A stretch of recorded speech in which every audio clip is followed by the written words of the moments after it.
ओम नमः शिवाय दोस्तों, मैं जुगल किशोर आपको लेकर आया हूँ शिव की नगरी काशी से 30 किलोमीटर दूर मार्कंडे महादेव के पास, जो कि ज्योतिर्लिंग होते हुए भी ज्योतिर्लिंग की मान्यता तो नहीं है, लेकिन महादेव के दर्शन मात्र से ही आपके सारे कष्ट दूर हो जाते हैं, आपके सारी मनोकामना पूर्ण हो जाती है। मैं उसी महादेव के दरबार में आया हूँ।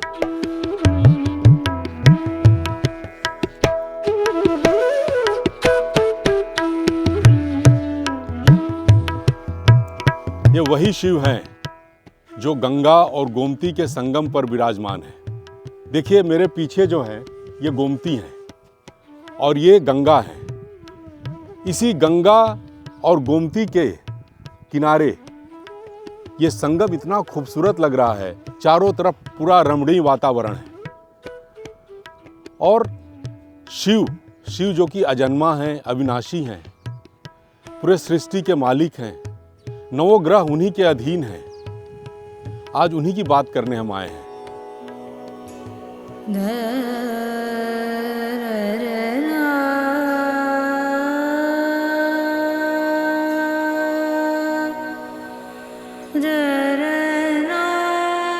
आज इस गंगा और गोमती के तट पर और इस संगम पर टहलते हुए जी ही नहीं भर रहा है।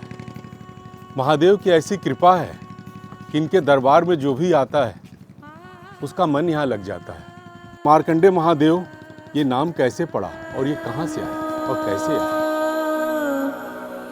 कहते हैं कि मृकुंड ऋषि और उनकी पत्नी मरुदमती की कोई संतान नहीं था।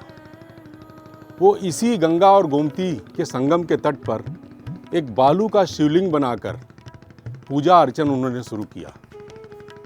बहुत लंबे समय तक पूजा अर्चना करने के बाद महादेव प्रसन्न हुए और प्रकट हुए और पूछे ऋषि से कि मुनिवर ये बताओ कि तुम्हें दीर्घायु सामान्य पुत्र चाहिए या अल्पायु अत्यंत बुद्धिमान और विद्वान पुत्र चाहिए? तो मृकुंड ऋषि ने कहा कि महादेव, किसी भी कीमत पर मेरे पुत्र को विद्वान और बुद्धिमान होना ही चाहिए।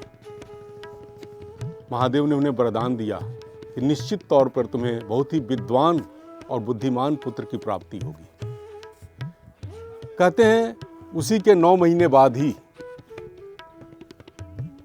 मरुदमती ने मार्कंडे ऋषि का जन्म दिया। मार्कंडे ऋषि पैदा हुए और पैदा होते ही उनके अंदर प्रतिभा दिखने लगी। थोड़ा ही वो बड़ा हुए, उनके मुंह से नमः शिवाय, ओम नमः शिवाय निकलने लगा। अल्पायु होने की वजह से उनकी आयु मात्र 12 साल ही थी।